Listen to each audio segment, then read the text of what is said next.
하나님께서는 우리를 사랑하셔서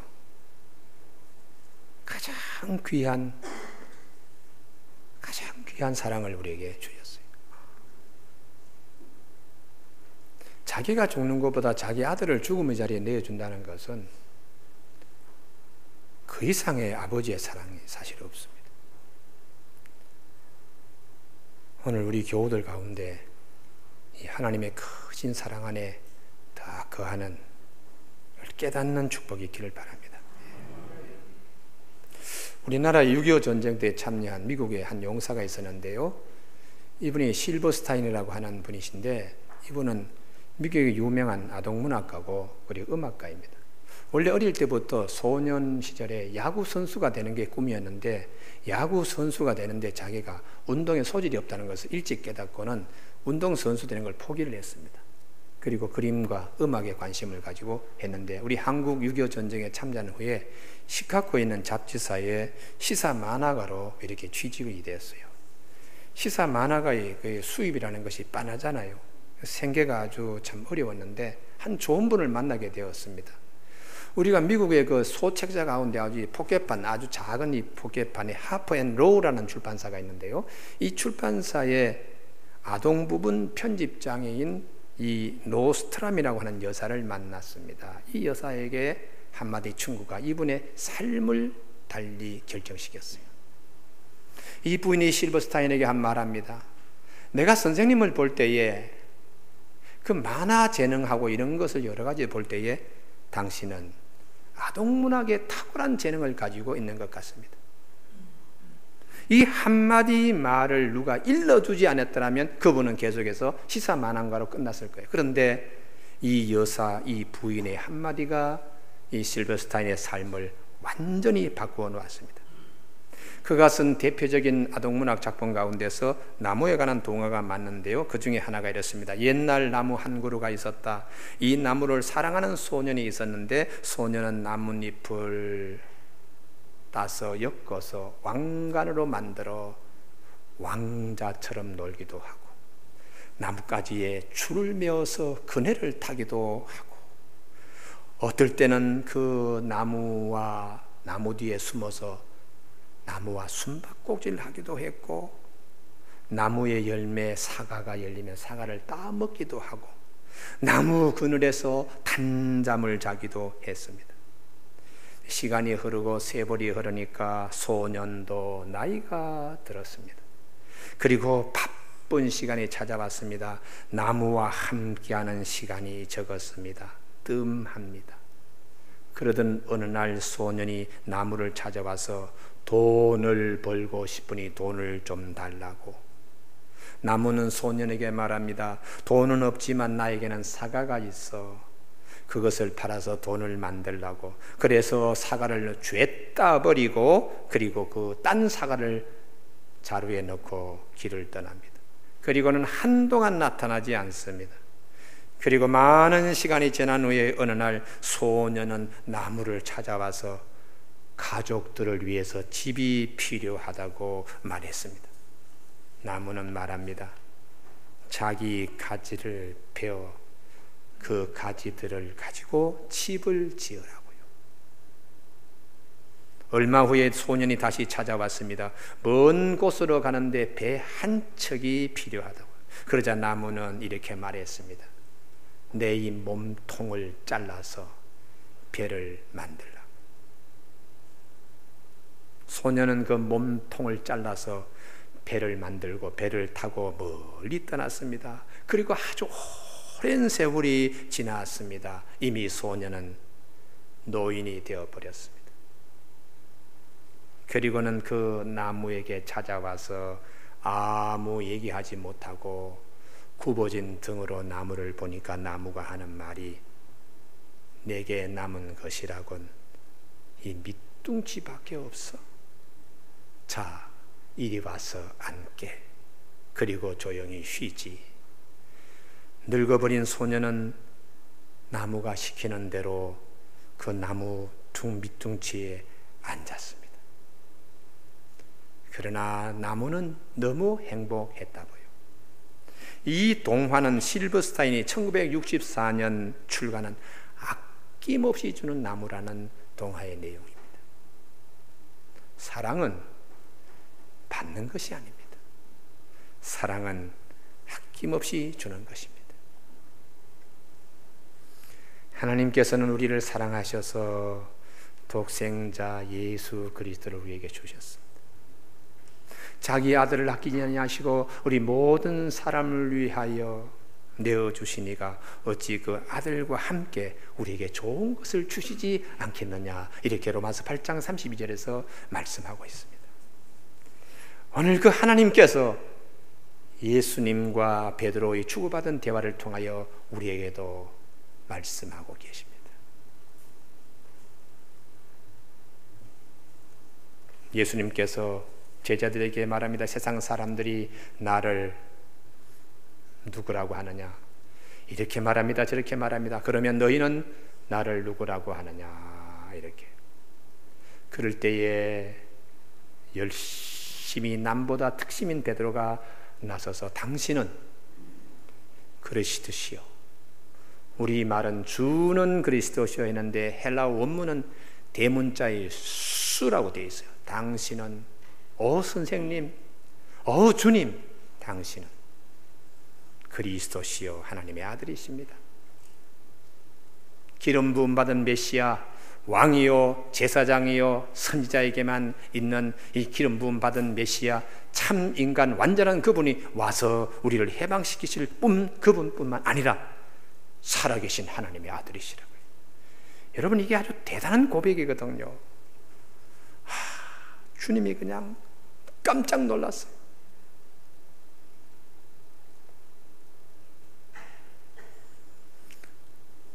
참 하나님이요 참 사람이십니다 라는 기독교의 핵심 교리를 이 베드로의 입에서 주님은 듣습니다. 주님이 너무 기뻐서 바요나 시모나 그랬어요.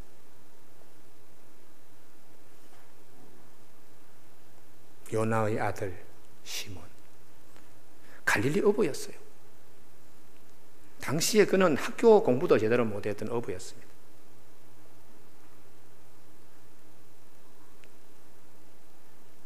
힐렐 학교와 샴마이 학교가 있어서 한쪽은 아주 자유적인 것, 진보적인 것을 가리키고 한쪽은 아주 보수적인 걸 가리키는 그런 명문 학교의 선생님들도 대답하지 못하고 관심을 두지 못한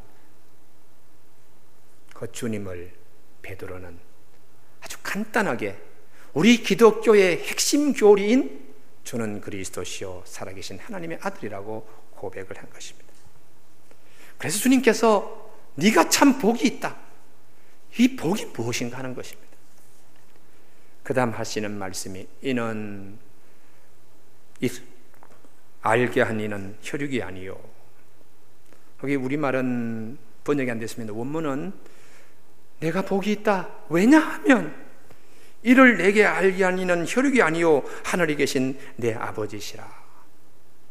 이걸 너에게 알게 이렇게 계시한 분은 이 세상의 그 무엇이 아니고 하늘에 계신 하나님께서 너에게 계시의 창을 열어서 너에게 말씀하신 것이다. 여러분, 오늘 우리 3부 예배 참석한 교우들에게 이 계시의 창이 있기를 주님의 축원합니다. 하나님께 창을 열고 우리에게 말씀하시는 계시의 창, 이게 축복이거든요. 네가 갈릴리 어부 요나의 아들 시몬으로 있지만 하나님이 너에게 창을 열어서 이 시간에 계시하신다는 거예요. 사랑하는 교우 여러분, 내 사업과 내 자녀의 앞길과 내 인생에 있어서 이 계시의 창의 축복이 있기를 바랍니다. 아니면은 그냥 어두운 데서 헤매는 거예요. 하나님 이 시간에 3부 예배 드리는 우리 모든 교우들에게 이 계시의 창이 열려서 하나님 부어주시는 역사가 있게 하여 주시옵소서. 아무개야 네가 복이 있다, 이를 내게 알게 한 이는 혈육이 아니고 하늘에 계신 내 아버지라 하나님의 음성이 들려져야 돼. 두 번째의 계시에 대한 축복뿐만 아니라 쓰임받는 복인데요, 18절 또 내가 내게 이르노니 너는 베드로라, 내가 이 반석 위에 내 교회를 세우리니. 이 베드로라는 것은 이건 돌 반석인데요, 큰 바위에서 뚝 떨어져 나와가지고 굴러다니는데 그걸 건축자들이 가지고 와서 집에 기초돌로 이렇게 세우는 거예요. 주님께서 베드로를, 그 이전에는 요나의 아들 시몬이었죠. 그런데 주님이 너는 페트로스라. 페트라라는 것은, 페트로스라는 이건 반석이라는 뜻인데요, 그렇게 주님께서 아름다운 신앙 고백을 하고 그 믿음을 하나님이 보시고 교회를 세우는 주춧돌로, 이게 쓰임받는 축복입니다. 여러분이 베드로만 쓰임받는 것이 아니라 이 쓰임받는 복은 우리 모두에게 열려 있습니다. 왜냐하면 그 다음 말씀에 내가 이 반석 위에, 이 반석은 페트로스를 쓰지 않고 페트라라고 이렇게 쓰고 있는데요, 페트로스는 남성 명사고 페트라는 여성 명사입니다.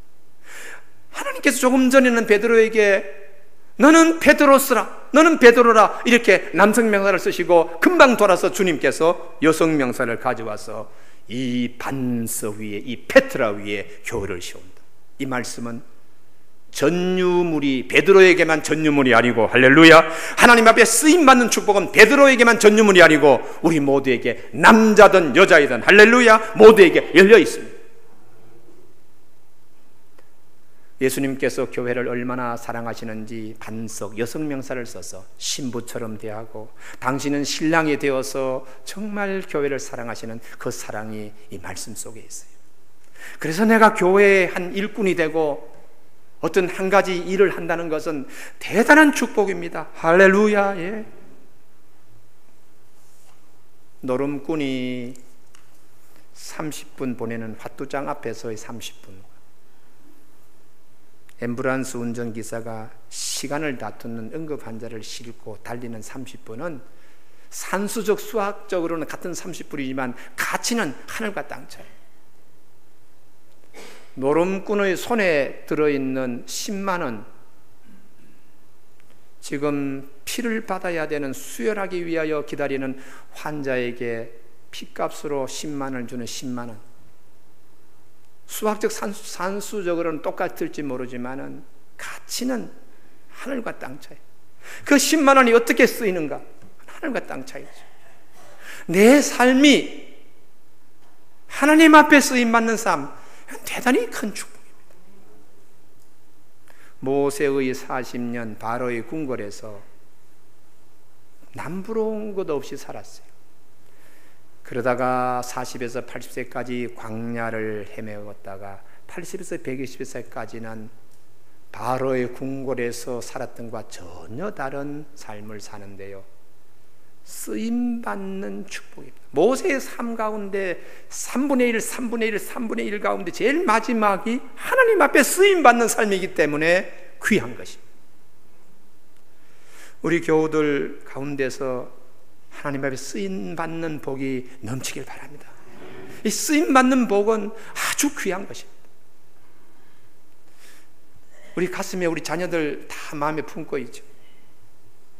하나님, 우리 자녀들이 정말 주 앞에서 반석같이 쓰임받기를 원합니다. 교회에 정말 기초와 같은 일꾼 되는 대로 쓰임받기를 원합니다. 내 사업과 내가 하는 모든 일들이 주님 앞에 쓰임받기를 원합니다. 이게 쓰임받는 복이 대단히 귀한 것이에요. 하나님이 이 계시, 이것을 우리에게 일러주시는 것입니다. 큰 집에는 금그릇과 은그릇뿐만 아니라 나무그릇, 질그릇이 있어 귀하게 쓰는 것도 있고 천하게 쓰는 것도 있나니 누구든지 이런 것에서 자기를 깨끗하게 하면 귀히 쓰는 그릇이 되고 거룩하고 주인의 쓰심에 합당하며. 여러분, 여기에 아멘이 좀 나와야 돼요. 하나님, 저 자리에 서게 하여 주시옵소서. 하나님, 내 인생의 주인이신 하나님 앞에 쓰임받게 하여 주옵소서. 주님께서 베드로에게 반석, 그리고 반석 위에 교회를 세우겠다. 쓰임받는 복. 세 번째에 천국의 복 가운데 기도에 대하여 말씀하십니다. 교회에 주님이 주시는 두 가지 능력이 있는데 하나는 음부의 권세가 이기지 못하는 그 권세라는 말 밑에 성경의 난해주를 보시면 대문이라고 되어 있습니다. 사망의 문이 서서 데려가지 못하게 이렇게 하시는. 그래서 예수를 믿는 사람은 영원한 생명이 우리 가운데 있기 때문에 사망이 그렇게 두렵지 않습니다. 죽음이 눈앞에 오더라도 뛰어넘을 수 있는 힘을 하나님이 우리에게 주신 것은 영생이 우리 안에 있기 때문에 그렇습니다. 생명이 우리 안에 있기 때문에 그렇습니다. 할렐루야. 이 생명을 주신 주님께 우리가 감사할 수 있어야 됩니다. 나는 부활이요 생명이니 나를 믿는 자는 죽어도 살겠고 무릇 살아서 나를 믿는 자는 영원히 죽지 아니하리라. 내가 믿느냐? 이렇게 말씀합니다. 예, 믿습니다. 생명의 문에 서 있는 자들은 사망 음부의 권세가 오더라도 이기지 못합니다. 두 번째에 주님께서 우리에게 주시는 것이 기도, 천국 열쇠라고 그랬어요. 기도가 얼마나 중요하면 천국 열쇠라고 이렇게 말씀하실까요? 19절, 내가 천국 열쇠를 내게 주리니 내가 땅에서 무엇인지 매면 하늘에서도 매일 것이요 내가 땅에서 무엇인지 풀면 하늘에서도 풀리리라. 여러분 이 본문 읽을 때에 아멘을 좀 하십시오. 하나님이 말씀대로 될 줄로 믿습니다. 오늘 기도 제목 가운데 하나님이 이 말씀대로 하나님 끝나 주실 줄로 믿습니다. 그리고 여러분들이 이 본문을 따라오셔야 돼요. 목사님이 이 본문을 읽는데 혹시 토시 하나 어디 틀릴까 하고 이렇게 그냥 눈여겼다가 저거 저렇게 틀리는 거야. 오늘 설교하는데 몇 번 토시가 틀리고 해서 7번 틀렸습니다 하고 주부에 잔뜩 써가지고 오시는 분들도 더러 다른 게 있다 그러는데 우리 교회는 한 번도 그런 일이 없어요. 내가 천국 열쇠를 주리니 너무너무 하나님이 큰 열쇠를 주시옵소서. 나에게 큰 열쇠를 입에 물려 주시옵소서. 그래야요 기도하는 대로 하나님 이루어지는 역사가 있다고 그래. 이 말씀대로 하나님 되게 하여 주시옵소서. 얼마나 귀한 말씀이에요. 내 영을 새롭게 하는 말씀이고 내 삶을 새롭게 하는 말씀이고 할렐루야 아주 대한 말씀. 땅에서 무엇인지 매면 하늘에서 매일 것이요. 샴마의 학파는 너무 보수적이에요. 그래서 당시의 모든 것은 자꾸 제한식입니다. 안식일날 멀리 가지 마라, 뭐 하지 마라, 또 뭐도 하지 마라, 아기를 낳지 못하면 이혼해도 된다, 별소리를 다 하는. 예? 그런데 산마이는 이혼하면 안 된다, 절대로 안식일은 지켜야 된다. 힐레 학교는 늘 푸는 겁니다. 이게 이제 진보나 개혁이나 이런 세력이에요. 근데 이쪽은 자꾸 샴마이가 자꾸 묶으니까 이건 보수이죠. 보수와 진보가 그냥 그 당시에도 이게 그냥 서로 밀고 땡기고 했지만 기도는 이걸 뛰어넘는 겁니다. 할렐루야. 그래서 천국 열쇠예요. 교회가 진보적인 성향을 갖느냐 신앙이 보수적인 신앙을 갖느냐 그걸 뛰어넘게 하나님이 천국 열쇠로 역사하신다는 거예요. 대단히 중요한 말씀. 택배 기사로 일하던 노 총각이 장가를 가게 되었습니다. 신부가 전부이지요. 그 택배 기사의 눈에는요. 모처럼 휴일을 맞이해서 처가에 들렀습니다. 초인종을 눌렀습니다. 안에 계시는 장모님이 이렇게 물었습니다. 누구세요? 했더니 이 총각이 택배 받습니다 그러더라는 거예요. 여러분 사위가 되었으면 김서방입니다, 이서방입니다, 박서방입니다 그렇게 해야지 택배 받습니다 이렇게 해요. 자기의 신분도 모르고 거기에 익어서 이렇게 사는 거예요. 가장 귀한 거 이제 달라졌잖아요. 우리 하나님께서 우리에게 기도는 천국 열쇠니라. 이제까지 모르고 내가 그렇게 살았지만 이제는 하나님이 나에게 준 천국 열쇠라는 걸 내가 깨닫고 적극적으로 쓸 수 있기를 주님의 이름으로 축원합니다. 땅에서 매면 하늘에도 매일 것이요 땅에서 풀면 하늘에도 풀리는 역사요. 이게 대단한 축복. 우리가 뭐든지 기도는 열심히 해야지 하고는 돌아서면 잊어버려요. 쏟고 사는 것이죠. 세상에 쏟고 사는 사람이 참 많아요. 30만 킬로 차 타면은 누가 사겠어요. 그런데 어떤 사람이 30만 킬로를 탄 자기 차를 팔려고 중고시장에 내놨더니 누가 사겠어요. 오래 그냥 시간이 걸려 팔리질 않아요. 근데 친구가 꾀를 내었어요. 여보게 그 30만 킬로를 정비업소에 가서 돈만 조금 주면은 5만 킬로로 확 바꿔버릴 수 있어. 그렇게 해서 내놓으면 사람들이 살 거야. 그래? 그래 정비업소 가서 속닥속닥 해서 그 30만 킬로를 5만 킬로로 바꿔버렸어요. 몇 달 있다가 친구가 만났어요. 그랬더니 그 차를 그냥 타고 다녀서 왜 안 팔았나? 안 팔렸니? 했더니 5만 킬로인데 왜 팔아? 그러고는 타고 다니더라고요. 여러분 이게 속는 것이죠. 속는 건. 기도는 중요합니다. 천국 열쇠입니다. 너희가 얻지 못한 것은 구하지 아니하며 문을 두드리라 그리고 구하라 찾으라. 성경은 수없이 기도에 대해서 얘기를 하는데, 말씀하시는데, 약속하시는데, 너희가 내 안에 내 말이 너희 안에 가면 무엇인지 원하는 대로 구하라 그리하면 받을 것이다. 너희가 무엇인지 믿고 구하는 것은 다 받으리라. 성경은 끊임없이 기도에 대해 말씀하시는데 우리가 지금 기도하고 있는 거예요. 더우면 덥다고, 추우면 춥다고, 하여튼 기도 생활. 6.25 전쟁 때에 포탄이 떨어지고 땅이 패이고 가족 식구들 잃어버린 이 조국 산천에요, 기도하는 우리 어머님, 아버님 위의 세대가 산을 덮었습니다. 골짜기를 덮었습니다.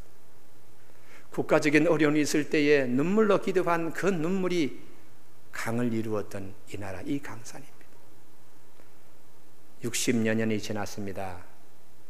하나님이 어떻게 들어서시는가? 2050 나라로 우리나라를 진입시켰다고요. 2만 불 5천만 명 되는 나라, 선진국 7번째 우리나라가 이번에 가입했다는 것이.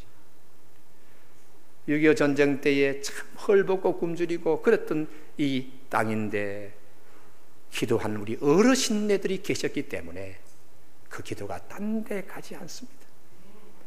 사랑하는 교우 여러분, 지금 우리가 우리 자녀들 위해서 물질로 사회적인 무엇으로 유산을 물려주고 하려는 거, 그것도 나쁘진 않습니다만 기도해서 심어주는 하늘의 복을 물려줄 수 있기를 주님의 축원합니다. 기도하시겠습니다.